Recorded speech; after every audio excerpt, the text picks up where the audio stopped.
নারী নির্যাতন প্রতিরোধে সচেতনতা বৃদ্ধি করতে আশার আলো সোসাইটি পালন করল নারী নির্যাতনের বিরুদ্ধে আন্তর্জাতিক প্রতিবাদ দিবস। অনুষ্ঠানটি উদযাপনে সহযোগিতায় ছিল ইউরোপীয় ইউনিয়ন এবং অক্সফাম। যেরকম ধরেন নিজের শ্রমিকরা শ্রম দেয়, তাদের শ্রমিক বলে আমাদেরকে বুয়া বলা হয়। আমরা বাসা বাড়িতে কাজ করি মানুষ হিসাবে, 3 কাজ করায় 2 কাজ করায় বেশিও করায়, কিন্তু করে আমরা 3 কাজ করায় 4 কাজ করায় 1000 টাকা দেয় না। যেমন আমরা মাস হিসাবে করি, আজকে আমরা দেশে থেকে বাংলা মুখানি, কালকে আমাদেরকে না বলে দেয়। আমরা বলি না আমি বিয়ে করি, আমরা বাসা বাড়িতে কাজ করি, আমাদের অধিকার আছে, আমরা মাসে 4 দিন ছুটি পাই। তারপরে ওই ছুটিটা আমরা মনে করেন যে নিজেরা মুখ খুলে বলতে পারি না, এই জন্য আমরা কিছু কিছু গৃহকর্মী আছি বলতে পারি না। সোমবার বিকেলে দিবসটি উপলক্ষে র্যালি ও আলোচনা সভার আয়োজন করেছে সংস্থাটি। আয়োজিত এই অনুষ্ঠানে বিভিন্ন সংস্থার নারী, গৃহকর্মীরা এবং বিভিন্ন শ্রেণী পেশার মানুষ অংশগ্রহণ করেন। এদিন বিকেল 3টায় আশার আলো সোসাইটির আদাবর অফিস থেকে একটি র্যালি বের হয়ে গুরুত্বপূর্ণ সড়কগুলো প্রদক্ষিণ করে পদক্ষেপ অফিসে এসে শেষ হয়। পরে পদক্ষেপের মিলনায়তনে এক আলোচনা সভার আয়োজন করা হয়। এ সময় আলোচনা সভায় প্রধান অতিথি হিসেবে উপস্থিত ছিলেন লালমাটিয়ার মহিলা ও শিশু বিষয়ক অধিদপ্তরের সহকারী পরিচালক জিনাত জাহান বিনতে মান্নান।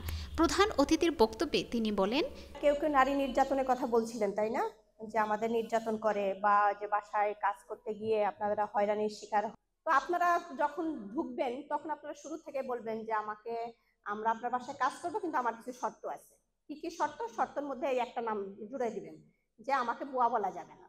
কারণ আমরা হচ্ছে আপনাদের মতো মানুষ, আমরা সবাই আমরা মানুষ, কিন্তু আমরা হচ্ছে মানে অর্থনৈতিকভাবে হোক, আর্থিক সমস্যার কারণে হোক, যেভাবে হোক আমরা এই রাস্তায় এসেছি, তো আপনারা আমাদেরকে একটা সম্মান দিবেন মিনিমাম। উক্ত অনুষ্ঠানে আরও বক্তব্য রাখেন এনওপি প্লাসের নির্বাহী পরিচালক মোহাম্মদ আব্দুর রহমান, আশার আলো প্রোগ্রাম ম্যানেজার মোহাম্মদ সানোয়ার হোসেন, আশার প্রদীপের চেয়ারপারসন শিরিন আক্তার। অনুষ্ঠানটি সঞ্চালনা করেন আশার আলো সোসাইটির প্রজেক্ট কোঅর্ডিনেটর মোহাম্মদ আব্দুর রহমান। আশার আলো সোসাইটির একটা সিস্টার কনসার্ন আছে, তার নাম হলো আশার প্রদীপ।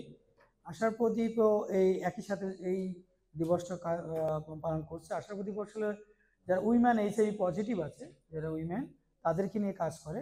ওরা আজকে র্যালি করছে, ওদের ট্রেনিং আছে, সেশন আছে।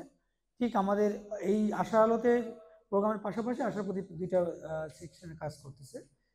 আমরা এটার ফলে আমাদের আগামী পরশু দিনে আবার হলো যে আমার অ্যাডভোকেসি মিটিং আছে আশার আলোর।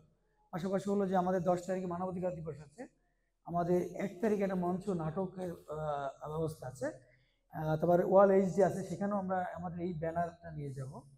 এই মূলত আমাদের সংক্ষিপ্ত আসলে আমরা 25 তারিখ থেকে আগামী ডিসেম্বর পর্যন্ত কি করব। তো আমি প্রথমে যেটা বলতে চাই সেটা হচ্ছে যে সমস্যাটা আমাদের দৃষ্টিভঙ্গিতে। আমিও মানুষ, আমার অপর পাশে যারা বসে আছে তারাও মানুষ। এখন আমি যদি তাদেরকে কাজের মানুষ হিসাবে দেখি, সমস্যাটার সৃষ্টি এখান থেকেই। প্রত্যেকে আমরা এক একটা পরিবারে জন্মগ্রহণ করি, কেউ অধিক সুযোগ সুবিধা পায় বিধায় সে একটা পর্যায়ে পৌঁছাতে পারে, আর কেউ হয়তো সুযোগ সুবিধা সেভাবে পায় না দেখে সে আমার থেকে কিছুটা ছোট কাজ করে। কাজেই আমি সবাইকে অনুরোধ করব যে দৃষ্টিভঙ্গিটা আমার নিজের ঘর থেকে শুরু হোক। আজকের এই মত বিনিময় সভায় আন্তর্জাতিক নারী প্রতিবাদ দিবস 2024 উপলক্ষে আমরা এই আয়োজন। আমি যদি বলি একটু আশা আলো সম্পর্কে বলি, আশা আলো সোসাইটি 1998 সাল থেকে কাজ করতেছে সরাসরি এইচআইভি পজিটিভ যারা এবং তাদেরকে এবং তাদের পরিবারবর্গকে নিয়ে, এবং পাশাপাশি যারা ঝুঁকিপূর্ণ জনগোষ্ঠী আছেন তাদের নিয়ে কাজ। এবং আজকের যে এই মত বিনিময় সভায় যারা আসছেন, আমরা অক্সফামের সহযোগিতায় আমরা যারা গৃহকর্মী বোনেরা আছেন তাদেরকে নিয়ে আমরা আজকের এই আয়োজন।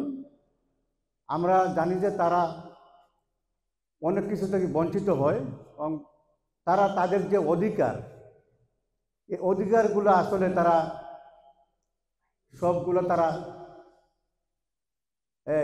জানে কিনা, যে তারা কোন জায়গায় গেলে তাদের অধিকারের কথা বলতে হবে, যে অধিকার থেকে বঞ্চিত বা বৈষম্যের শিকার হলে তারা কোন জায়গায় গিয়ে বলবে বা কার কাছে বলবে।